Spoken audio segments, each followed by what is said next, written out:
আসসালামু আলাইকুম। 18 বাংলা সংবাদে সবাইকে স্বাগত জানাচ্ছি। সাথে আছি নাজিয়াত শাহরিন। শুরুতেই বিআরবি কেবলস সংবাদ শিরোনাম। রাতে লন্ডন ছাড়বেন তারেক রহমান, দেশের মাটিতে পা রাখবেন কাল। স্বদেশ প্রত্যাবর্তন স্মরণীয় করে তোলার দেশবাসীর প্রতি কৃতজ্ঞতা বিএনপির। শুক্রবার শহীদ রাষ্ট্রপতি জিয়াউর রহমান ও জাতীয় স্মৃতিসৌধে শ্রদ্ধা নিবেদন করবেন তারেক রহমান। নিরাপত্তায় সব ধরনের সহযোগিতা করছে সরকার।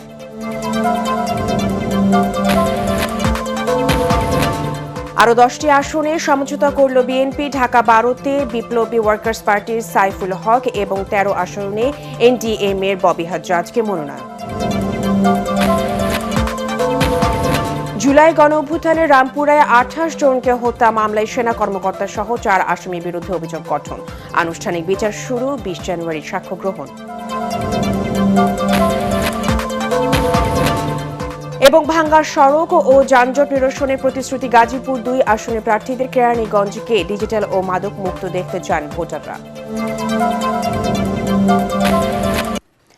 18 বছরের নির্বাসিত জীবনে অবসান ঘটিয়ে রাতে স্ত্রী ও কন্যাকে নিয়ে লন্ডন থেকে ঢাকার উদ্দেশ্যে রওনা হচ্ছেন বিএনপি ভারপ্রাপ্ত চেয়ারম্যান তারেক রহমান।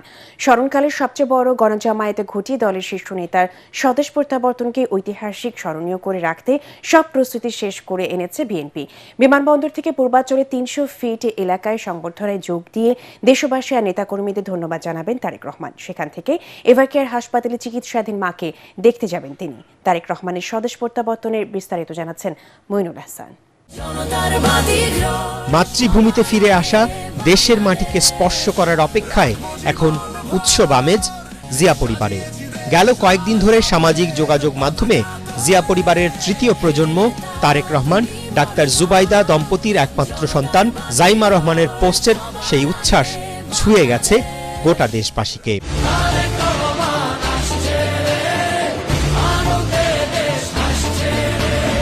দীর্ঘ প্রায় 1.5 যুগ পর দলের ভারপ্রাপ্ত চেয়ারম্যান তারেক রহমানের দেশে ফেরাকে কেন্দ্র করে উৎসব আমেজ এখন গোটা দেশের বিএনপি নেতাকর্মীদের মাঝে। সবকিছু ঠিক থাকলে বৃহস্পতিবার দুপুরের দিকে সপরিবারে ঢাকায় অবতরণ করবেন তারেক রহমানকে বহনকারী বিমান। বিমানবন্দরের আনুষ্ঠানিকতা শেষে সেই সড়ক ধরেই কুড়িল বনানী ফ্লাইওভার দিয়ে 300 ফিট সড়কে সম্বর্ধনা অনুষ্ঠানে যোগ দেবেন বিএনপির ভারপ্রাপ্ত চেয়ারম্যান। সম্বর্ধনা আর যাত্রাপথে অর্ধকোটি জনসমাগম ঘটিয়ে দলের আগামী দিনের কাণ্ডারির দেশে ফেরার দিনটিকে ঐতিহাসিক করে রাখার সব আয়োজন শেষ করে এনেছে বিএনপি। বাংলাদেশে ইতিপূর্বে এরকম জনমনে যে প্রত্যাশা সেটা আমরা দেখিনি।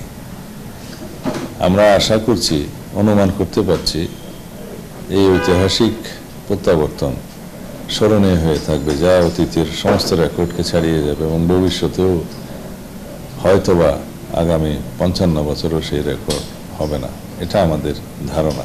300 ফিটের সম্বর্ধনা মঞ্চে জোট, সমমনা আর ফ্যাসিবাদ বিরোধী আন্দোলনের দীর্ঘদিনের সহযোদ্ধা দলের শীর্ষ নেতারা উপস্থিত থাকবেন।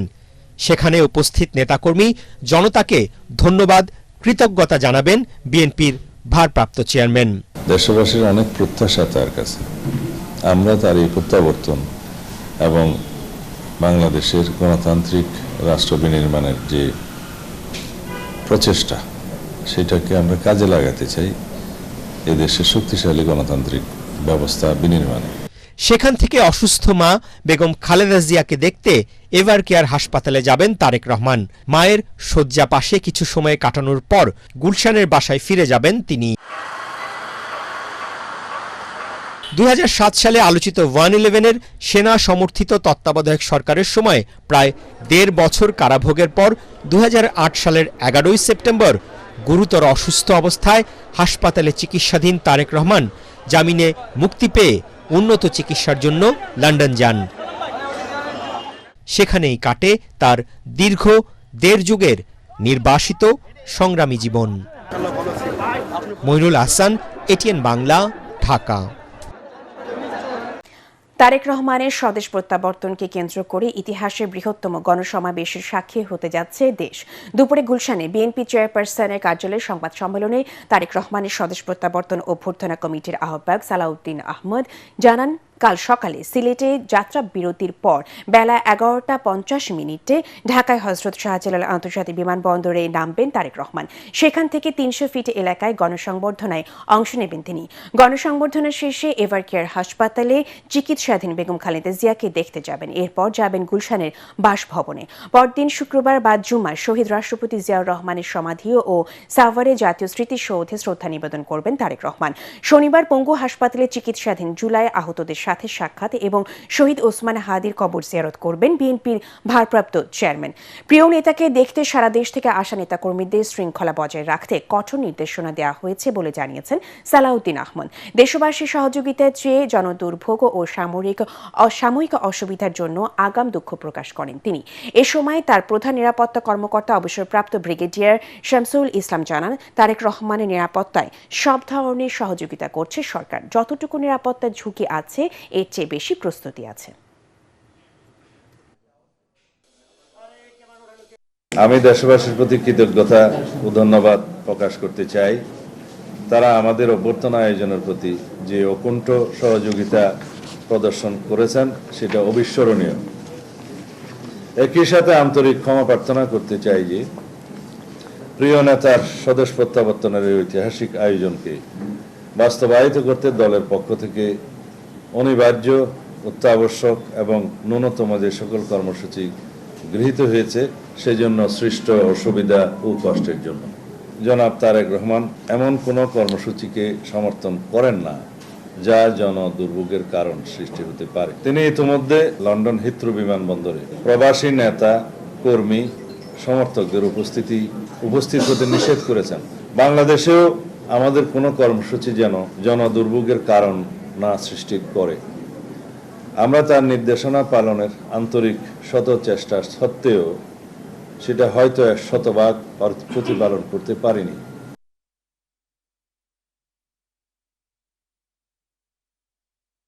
এই মুহূর্তে 300 ফিটে প্রস্তুত করা গণসংবর্ধনা মঞ্চের সামনে আছেন সহকর্মী কামরুজ্জামান রাজীব।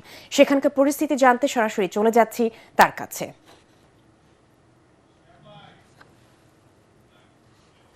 আর রাজীব, তারেক রহমানকে সংবর্ধনার প্রস্তুতি ও নেতাকর্মীরা এখন থেকে সেখানে জমায়েত হচ্ছেন এবং ওখানকার সার্বিক পরিস্থিতি কেমন দেখছেন আমাদেরকে জানাবেন।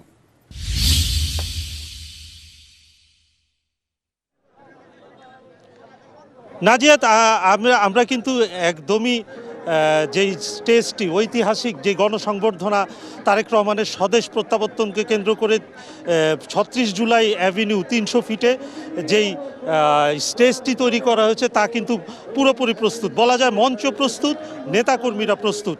এখন শুধু আসার অপেক্ষা, তা নেতা আসবেন, নেতাকে বিশাল সংবর্ধনার যে আয়োজন তা সম্পূর্ণ করার অপেক্ষায় রয়েছেন কিন্তু নেতাকর্মীরা। না, আমরা যদি একটু দেখাতে চাই যে ইতিমধ্যে কিন্তু নানা বিভিন্ন জেলা থেকে, সারা দেশের বিভিন্ন জেলা থেকে কিন্তু নেতাকর্মীরা চলে এসেছেন। অনেকে গতকালকে এসেছেন, অনেকে 2 দিন আগে এসে উপস্থিত হয়েছেন।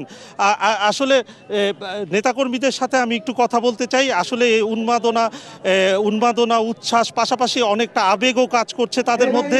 দীর্ঘ 17 বছর নির্বাসিত জীবন শেষ করে দেশে ফিরছেন তারেক রহমান। তার এই আগমনে তাদের কি চিন্তা, তাদের কি প্রত্যাশা, তাদের কি আবেগ, আমরা একজনের সাথে কথা বলতে চাই। আপনি কোত্থেকে এসেছেন এবং কয়েকদিন আগে এসেছেন? আমি সিলেট মৌলভীবাজার থেকে এসেছি। গতকালকে সকালবেলা এসেছি, এখানেই অবস্থান করতেছি। আগামীকাল পর্যন্ত ইনশাআল্লাহ এখানে থাকবো। শহীদ রাষ্ট্রপতি জিয়াউর রহমানের গড়া দলের শহীদ রাষ্ট্রপতির উত্তরসূরি, 3 বারের সাবেক প্রধানমন্ত্রীর উত্তরসূরি জননেতা তারেক রহমানকে দেখার জন্য, এক পলক দেখার জন্য আমি সিলেট মৌলভীবাজার থেকে জনাব এম নাসির রহমানের মাধ্যমে আমি এখানে এসেছি। ধন্যবাদ। আসলে এরকম আরো অনেকেই আছেন, আরো অনেক সার্বিক যে পরিস্থিতি। আমি আরেকজনের সাথে একটু কথা বলতে চাই। আপনি কোত্থেকে এসেছেন? আমি পাথরঘাটা থেকে আসছি, বরগুনা জেলা পাথর উপজেলা থেকে আসছি। আমি সদস্য সচিব পাথর উপজেলা বিএনপি। আপনাদের প্রত্যাশা কি? দীর্ঘদিনের নির্বাচন শেষে আসছেন, কি প্রত্যাশা আপনাদের, কি প্রত্যাশা দেশবাসী? আমাদের একদিন চেয়ারম্যান জনাব তারেক রহমান সাহেব 17টি বছর ধরে এই গণতন্ত্র ফিরিয়ে আনার জন্য, ভোটার অধিকার ফিরিয়ে আনার জন্য এক রুমে বসে এক কাপড়ে এবং এক চেয়ারে বসে আমাদের জন্য তিনি এই 17টা বছর আন্দোলন করতে আসছে এবং 17 বছরে পরে দেশে ফেরার জন্য আমরা এত আনন্দিত এবং তার পাশাপাশি আবেগময় হয়ে যাচ্ছি যে এই ব্যক্তিটি আজকে আমাদের মাঝে আসবে এবং 18 কোটি মানুষ, খালেদা জিয়া মানে 18 কোটি মানুষ, শহীদ প্রেসিডেন্ট জিয়া রহমানের সন্তান তারেক রহমান মানে বাংলাদেশ। সবাইকে ধন্যবাদ। আসলে নেতাকর্মীরা বলছেন যে শুধু দলের জন্যই নয়, সারা খবর, কারণ তারেক রহমান দেশে দলের নেতৃত্ব সংকটকে ঘুচাবেন না, পুরা দেশের যে নেতৃত্ব সংকট তা কিন্তু ঘুচবে তারেক রহমান আসলে। আমরা বাকি সার্বিক যে পরিস্থিতি আমরা একটু দেখাতে চাই। নিরাপত্তা ব্যবস্থা কিন্তু জোরদার করা হয়েছে।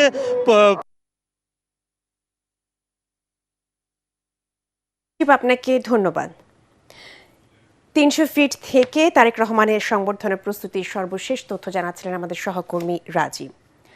আগামী ত্রয়োদশ জাতীয় সংসদ নির্বাচনে শরিক ও সমমনা দলগুলোর সাথে আরও 10টি আসনে সমঝোতা করল বিএনপি। ঢাকা 12 আসনে বিপ্লবী ওয়ার্কার্স পার্টির সাইফুল হক, ঢাকা 13-তে এনডিএম এর ববি হাজ্জাজ, কুমিল্লা 7 আসনে ডক্টর রেদওয়ান আহমেদ, পিরোজপুর 1-এ মোস্তফা জামাল হায়দার, নড়াইল 2 আসনে ডক্টর ফরিদুজ্জামান ফরহাদ, যশোর 5-এ মুফতি জসিম বিন ওয়াক্কাস, ঝিনাইদহ 5 আসনে গণ অধিকার পরিষদের রাশেদ খান, বগুড়া 2 আসনে নাগরিক ঐক্যের মাহমুদুর রহমান মান্না, পটুয়াখালী 3 আসনে নুরুল হক নুরু এবং ব্রাহ্মণবাড়িয়া 6 আসনে জুনাইদ সাকিকে মনোনয়ন দেওয়া হয়েছে। দুপুরে গুলশানে চেয়ারপারসনের কার্যালয়ে সংবাদ সম্মেলনে বিএনপি মহাসচিব মির্জা ফখরুল ইসলাম আলমগীর এসব তথ্য জানান। যশোর 5 মুফতি রশিদ বিন ওয়াক্কাস ইসলামী ঐক্য জোট, ঝিনাইদহ 4 মোহাম্মদ রাশেদ খান গণ অধিকার, ববি হাজ্জাজ এনডিএম তিনি বিএনপিতে যোগ দেবেন এবং সেটা ঢাকা 13। বিপ্লবী ওয়ার্কার্স পার্টির জনাব সাইফুল হক ঢাকা 12, মাহমুদুর রহমান মান্না বগুড়া 2 নাগরিক ঐক্য, নুরুল হক নূর গণ অধিকার পটুয়াখালী 3, ব্রাহ্মণবাড়িয়া 6 মোহাম্মদ জুনায়েদ আব্দুর রহিম সাকি গণসংহতি আন্দোলন। জুলাই গণঅভ্যুত্থানের রাজধানীর রামপুরায় 28 জন জনতাকে হত্যা মামলায় সেনা কর্মকর্তা রেদওয়ানুল ইসলাম সহ 4 আসামির বিরুদ্ধে আনুষ্ঠানিক অভিযোগ গঠন করা হয়েছে। সকালে বিচারপতি গোলাম মর্তুজা মজুমদারের নেতৃত্বাধীন আন্তর্জাতিক অপরাধ ট্রাইব্যুনাল 1-এ অভিযোগ গঠন করা হয়। আগামী 20 জানুয়ারি এই মামলায় সাক্ষ্য গ্রহণ শুরু হবে। পলাতক 2 আসামির পক্ষে রাষ্ট্রনিযুক্ত আইনজীবী নিয়োগের আদেশ দিয়েছে আদালত। এছাড়া যাত্রাবাড়িতে ইমাম হোসেন তাইম হত্যা মামলায় আনুষ্ঠানিক অভিযোগ শুরু করা হয়েছে। চিফ প্রসিকিউটর তাজুল ইসলাম বলেন, বিজিবি অনেক জায়গায় দায়িত্ব পালন করেছে কিন্তু রামপুরা বনশ্রীর মতো গণহত্যা করেনি। আসামি পক্ষের আইনজীবী ব্যারিস্টার হামিদুল মেজবাহ বলেন, রাষ্ট্রের ব্যর্থতায় রামপুরায় হত্যাকাণ্ড ঘটেছে, যেখানে বিজিবির পাশাপাশি পুলিশ, আনসার ও সাদা পোশাকে বাহিনীর সদস্যরা ছিল। শুধু বিজিবিতে দায়িত্ব পালন করা সেনা সদস্যদের বিচার হলে সঠিক বিচার হবে না। আসামিদের গুলিতে সরাসরি কেউ হতাহত হয়েছে এমন প্রমাণ নেই বলেও জানান ব্যারিস্টার মেজবাহ। আপিল বিভাগের বিচারপতি জুবাইর রহমান চৌধুরীকে দেশের প্রধান বিচারপতি নিয়োগ দিয়ে গেজেট প্রকাশ করেছে সরকার। রাষ্ট্রপতির আদেশক্রমে আইন মন্ত্রণালয় থেকে এই গেজেট জারি করা হয়েছে। এর আগে সোমবার দেশের 26তম প্রধান বিচারপতি হিসেবে আপিল বিভাগের বিচারপতি জুবাইর রহমান চৌধুরীর নিয়োগ চূড়ান্ত করেন রাষ্ট্রপতি। আগামী 28 ডিসেম্বর বঙ্গভবনে নতুন প্রধান বিচারপতির শপথ নেওয়ার কথা রয়েছে। আগামী 27 ডিসেম্বর অবসরে যাচ্ছেন দেশের 25তম প্রধান বিচারপতি ডক্টর সৈয়দ রেফাত আহমেদ। ছিনতাই, ভাঙ্গা সড়ক ও যানজট নিরসনের প্রতিশ্রুতি নিয়ে ভোটারদের কাছে ছুটছেন গাজীপুর 2 আসনের প্রার্থীরা। এখানকার ভোটাররা বলছেন, ঘনবসতি ও দ্রুত নগরায়নের কারণে সমস্যাগুলো অনেক বেশি। জনদুর্ভোগ নিরসনে যিনি ভূমিকা রাখবেন তাকেই আগামী নির্বাচনে ভোট দেবেন তারা। খায়রুল ইসলামের রিপোর্ট। গাজীপুর সদর ও টঙ্গী উপজেলা নিয়ে গঠিত গাজীপুর 2 আসন। এ আসনটিতে ভোটার সংখ্যা প্রায় 8 লাখ। ঘনবসতি ও শিল্প কারখানা বেশি হওয়ায় এখানে সমস্যাও অনেক। ভাঙা রাস্তা, যানজট, জলাবদ্ধতা আর নাগরিক সুবিধার অভাব এখানকার নিত্যদিনের সমস্যা। আজিমুদ্দিনের স্টুডেন্ট, যখন আমাদের পরীক্ষা হয় মাঝে মাঝে রেলগেটে আমরা আধা ঘন্টা বসে থাকি, হাইটা যাওয়ার মতো মানে এরকম রাস্তাও থাকে না, এত পরিমাণ অটো জ্যাম হয়ে যায়। আমরা চাই যে একটা সুন্দর গাজীপুর, যানজট মুক্ত, চিকিৎসা উন্নত, শিক্ষাখাত পুরো বাংলাদেশই প্রয়োজন, শুধু গাজীপুরে না। আমরা এরকম একটা প্রার্থী চাই। একটা রাস্তা পাকা না, সব কাঁচা রাস্তায় আমরা চলাচল করি। বর্ষা মাস হলে আমাদের পাও মাথায় নিয়ে হাঁটতে হয়। ত্রয়োদশ জাতীয় নির্বাচনকে সামনে রেখে এ আসনটির বিএনপি ও জামাতের প্রার্থীরা নানা প্রতিশ্রুতি নিয়ে যাচ্ছেন ভোটারদের কাছে। নির্বাচিত হলে শ্রমিকদের আবাসন, স্বাস্থ্যসেবা, আধুনিক সড়ক অবকাঠামো, যানজট নিরসনে ফ্লাইওভার ও বিকল্প সড়ক করার প্রতিশ্রুতি দিচ্ছেন বিএনপি মনোনীত প্রার্থী এম মঞ্জুরুল করিম রনি। আমার মানুষের কাছে আহ্বান থাকবে, গাজীপুরবাসীর কাছে, তারা ধানের শীষে ভোট দেয় এবং ইনশাল্লাহ একটি পরিকল্পিত গাজীপুর এবং বাংলাদেশ গড়ার লক্ষ্যে আমরা একসাথে কাজ করব। এদিকে জয়ী হলে গাজীপুর 2কে পরিকল্পিত ও বাসযোগ্য আসনে রূপান্তরের কথা জানান জামায়াত ইসলামের মনোনীত প্রার্থী হোসেন আলী। রব্বুল আলামিন এদেশের এই 2 আসনের জনগণের মধ্যে আমার প্রতি ভালোবাসা অনেক বৃদ্ধি করে দিয়েছে এবং এই আসন থেকে আমি পাস করার ব্যাপারে শতভাগ আশাবাদী। প্রতিশ্রুতি আর প্রত্যাশার এই লড়াইয়ে শেষ পর্যন্ত কাকে বেছে নেবে এখানকার ভোটাররা তা জানা যাবে আগামী 12ই ফেব্রুয়ারি। খায়রুল ইসলাম, এটিএন বাংলা, গাজীপুর। কেরানীগঞ্জের 5টি ইউনিয়ন নিয়ে ঢাকা 3 আসন। এই আসনের অন্যতম প্রধান সমস্যা সন্ত্রাস, মাদক, চাঁদাবাজি ও দূষণ। ভোটাররা বলছেন এই সমস্যা সমাধানে যে প্রার্থী কাজ করবেন তাকেই বেছে নেবেন তারা। নির্বাচিত হলে মাদক মুক্ত ডিজিটাল কেরানীগঞ্জ গড়ে তোলার প্রতিশ্রুতি দিয়ে ভোটারদের দ্বারে দ্বারে ছুটছেন বিএনপি ও জামায়াত মনোনীত প্রার্থী। রিপোর্ট জামিল হাসান শান্তর। জিঞ্জিরা, আগানগর, তেঘুরিয়া, কোন্ডা ও সুভাড্ডা এই 5টি ইউনিয়ন নিয়ে ঢাকা 3 আসন।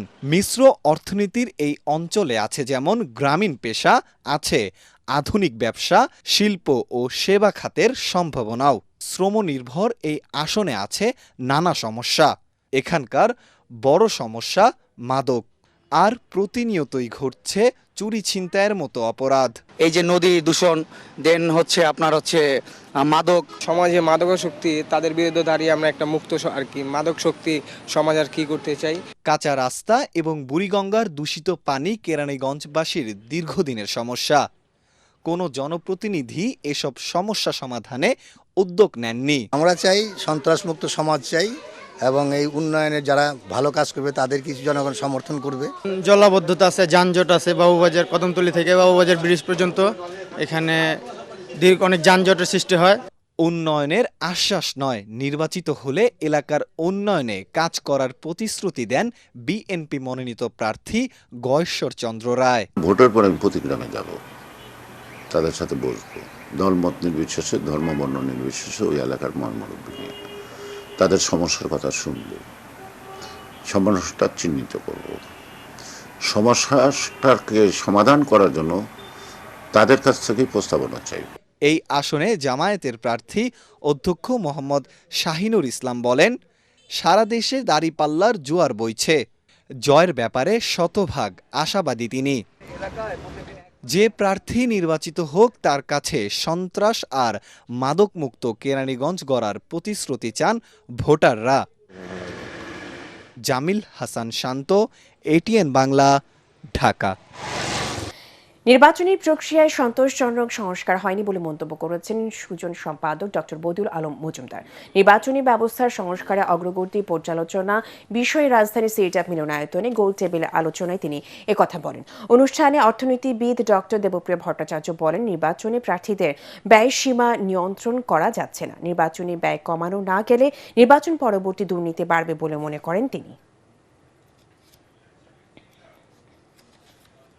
অনেকগুলো গুরুত্বপূর্ণ সুপারিশ, যেটা রাজনৈতিক দলের গণতন্ত্রায়ন, রাজনৈতিক দলের আর্থিক স্বচ্ছতা, তারপরে রাজনৈতিক দলের নেতাকর্মীদের কাছে দায়বদ্ধতা এবং নেতাকর্মীদের মতামতের ভিত্তিতে মনোনয়ন দেওয়া, তারপরে এই যে ঋণ খেলাপিদেরকে দূরে রাখা, এরকম অনেকগুলো বিষয় সম্পূর্ণভাবে বিভক্তিত হয়েছে এবং যেটা কোনোভাবে গ্রহণযোগ্য নয় এবং এটা সুষ্ঠু নির্বাচনের জন্য ইতিবাচক নয়।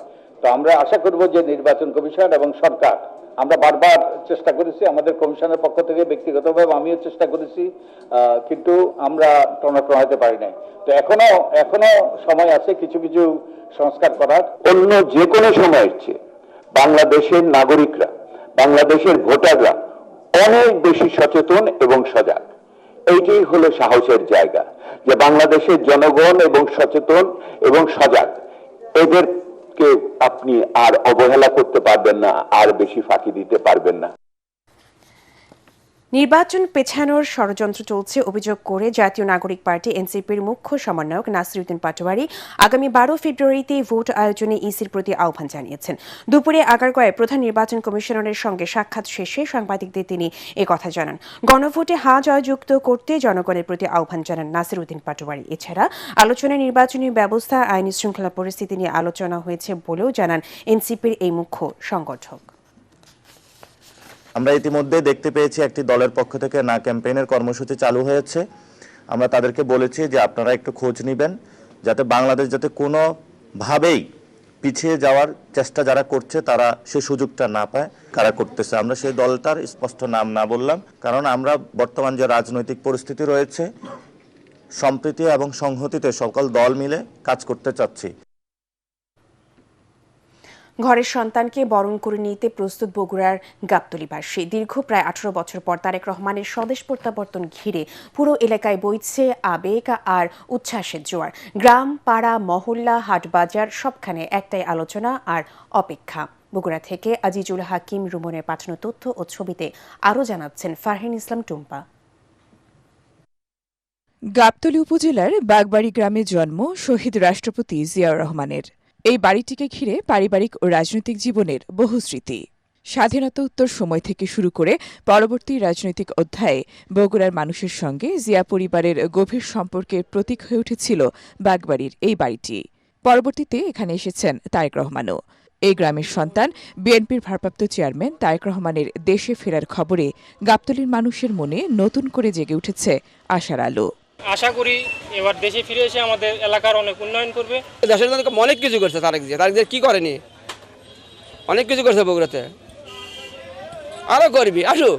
রাস্তাঘাট করবে, আরো শিল্প কারখানা করবে, সাধারণ জনগণ কাজ করে খাবে। এই 18 কোটি জনগণ তাকে মিস করতেছে এবং উনি আশাতে এই ব্ল্যাঙ্ক অবস্থাটা পরিপূর্ণ হবে ইনশাল্লাহ। গাবতলী বগুড়া নয়, সারা বাংলাদেশের মানুষ অধীর আগ্রহে তাকে রিসিভ করার জন্য অপেক্ষা করছে। এই প্রত্যাবর্তন শুধু ব্যক্তিগত আবেগের মধ্যেই নয়, রাজনীতিতে নতুন গতি সঞ্চারের আশা দেখছেন স্থানীয়রা। আমরা মুসলমান হিসেবে আমাদের বছরে দুটো ঈদ হয়, ঈদে আমরা মুসলমানেরা যে আনন্দ উপভোগ করি সেই রকম আনন্দ এই গাবতলী তথা বগুড়া জেলাবাসী সেই উপভোগ করছে। সমস্ত লোকজন, এলাকার লোকজন উজ্জীবিত হয়ে আছেন জনাব তারেক রহমান এই দেশে আসবেন এবং বগুড়ায় আসলে উনি এই তার প্রত্যেক ভিটা বাগবাড়িতে আসবে। এই জন্য বাগবাড়িতে বিভিন্ন কর্মকাণ্ড শুরু হয়ে গেছে। গাবতলীবাসীর মাঝে 16 বছরের পরে ঈদের আনন্দ তার অনেক দ্বিগুণ বেশি আনন্দে আমরা উৎসাহিত। তারেক রহমানের স্বদেশ প্রত্যাবর্তন গাবতলীবাসীর কাছে শুধু একটি রাজনৈতিক ঘটনা নয়, বরং আবেগ, আশা আর প্রত্যাশার এক অনন্য অধ্যায়। ঘরের সন্তানকে বরণ করে নিতে এখন তাদের সময়ের অপেক্ষা। Bureau report, ATN Bangla.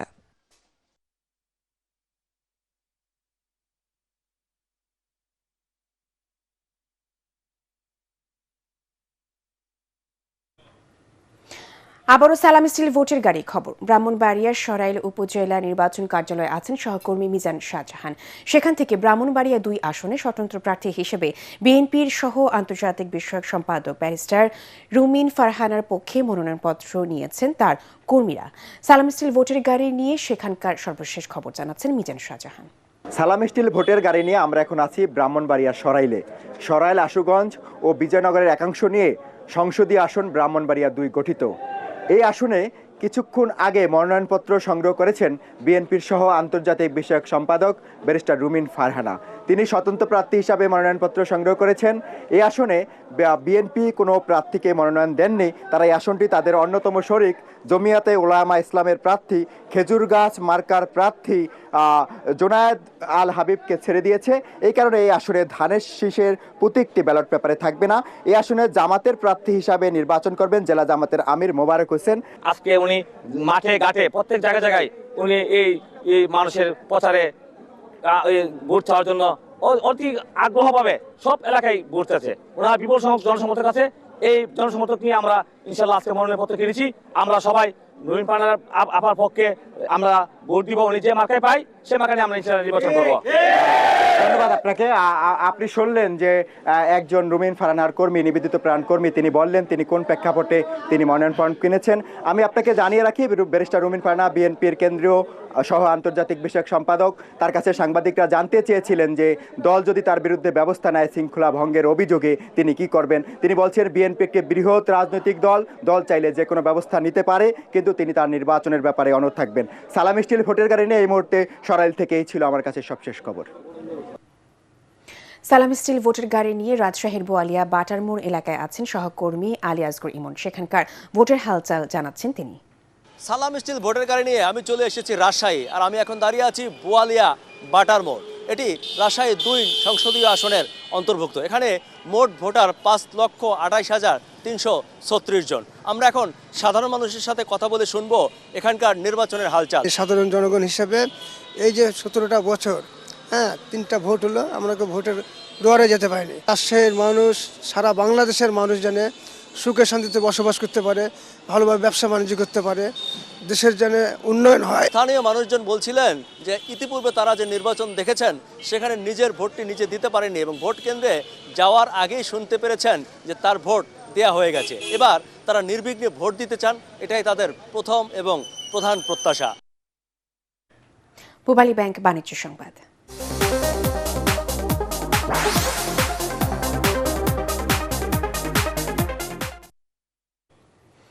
আজকে রমজানে খেজুরের দাম সাধারণ মানুষের নাগালের মধ্যে রাখতে আমদানিতে শুল্ক কমিয়েছে সরকার। খেজুরের সরবরাহ স্বাভাবিক রাখা ও বাজারে দাম নিয়ন্ত্রণের লক্ষ্যে আমদানিতে শুল্ক 25% থেকে কমিয়ে 15% নির্ধারণ করা হয়েছে। আজ জাতীয় রাজস্ব বোর্ড এ তথ্য জানিয়েছে। এছাড়া বিগত বাজেটে আমদানি পর্যায়ে অগ্রিম আয়কর সংক্রান্ত বিধিমালা সংশোধন করে খেজুর সহ সব ধরনের ফল আমদানির ওপর প্রযোজ্য অগ্রিম আয়কর 10% থেকে কমিয়ে 5% করা হয়েছে। খেজুর এবং অন্যান্য ফল আমদানিতে গত বছর অগ্রিম আয়করে যে 50% ছাড় দেওয়া হয়েছে তা এবছরেও বহাল আছে। এবারে অর্থ সংবাদ।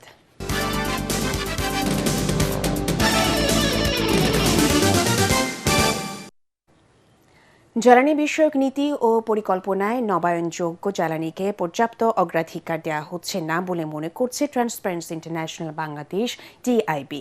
নবায়নযোগ্য জ্বালানি থেকে বিদ্যুৎ উৎপাদন বিষয়ে ধানমন্ডির মাইটাস সেন্টারে সংবাদ সম্মেলনে বক্তারা এসব বলেন। এ সময় টিআইবি নির্বাহী পরিচালক ডক্টর ইফতেখারুজ্জামান বলেন, দুর্নীতি ও স্বচ্ছ কাজের ধারায় ফিরতে সরকারের বাইরের লোকদের নিয়ে কাজ করতে হবে। পাশাপাশি নবায়নযোগ্য জ্বালানি থেকে বিদ্যুৎ উৎপাদন সংক্রান্ত লক্ষ্যমাত্রার ভিন্নতা ও অসঙ্গতি এবং সমন্বয়হীনতায় এই খাতের লক্ষ্য অর্জনের বড় চ্যালেঞ্জ বলে মনে করেন বিশ্লেষকরা। রাষ্ট্র পরিচালনার সিদ্ধান্ত সরকারকে নিতেই হবে। আমরা তো বাইরে থেকে গণমাধ্যম বা নাগরিক সমাজ সরকার সিদ্ধান্ত নিতে পারবে না। আমাদের যে এখতিয়ারটা হচ্ছে সেই সিদ্ধান্ত সঠিক হচ্ছে কিনা, এখানে কনফ্লিক্ট অফ ইন্টারেস্ট বা স্বার্থের দ্বন্দ্ব কাজ করছে কিনা সেই বিষয়গুলো দেখা।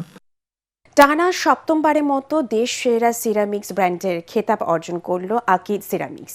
একই দিন টানা দ্বিতীয়বারের মতো বোর্ড ক্যাটাগরিতে বেস্ট ব্র্যান্ড অ্যাওয়ার্ড সম্মাননায় ভূষিত হয় আকিজ বোর্ড।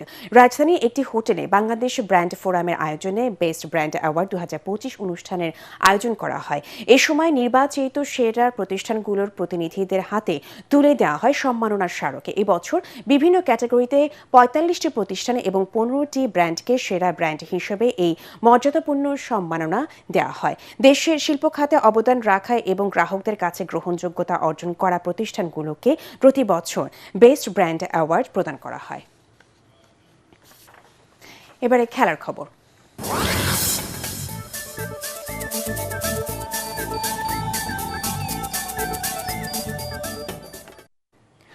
রুদ্ধশ্বাস টাই ব্রেকারে ক্রিস্টাল প্যালেসকে হারিয়ে কারাবো কাপের সেমিফাইনালে উঠল আর্সেনাল।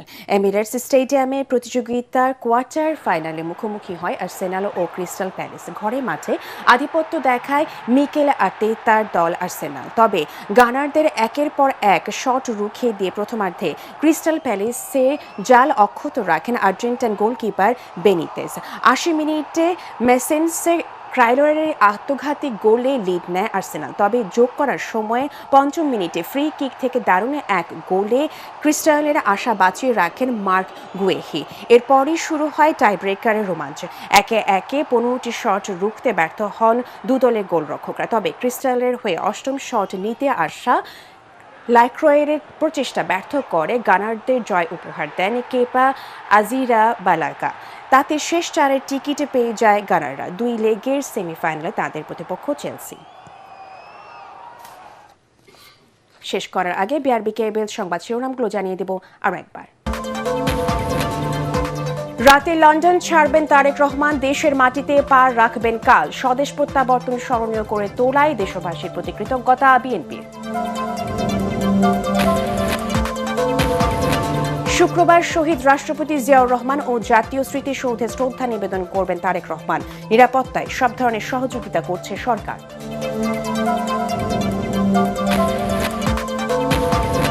আরও 10টি আসনের সমঝোতা করল বিএনপি। ঢাকা 12তে বিপ্লবী ওয়ার্কার্স পার্টির সাইফুল হক এবং 13 আসনে এনডিএম এর ববি হাজ্জাজকে মনোনয়ন। জুলাই গণঅভ্যুত্থানের রামপুরায় 28 জনকে হত্যা মামলায় সেনা কর্মকর্তা সহ 4 আসামির বিরুদ্ধে অভিযোগ গঠন, আনুষ্ঠানিক বিচার শুরু। 20 জানুয়ারি সাক্ষ্য গ্রহণ। এবং ভাঙ্গা সড়ক ও যানজট নিরসনের প্রতিশ্রুতি গাজীপুর 2 আসনের প্রার্থীদের। কেরানীগঞ্জকে ডিজিটাল ও মাদকমুক্ত দেখতে চায় ভোটাররা।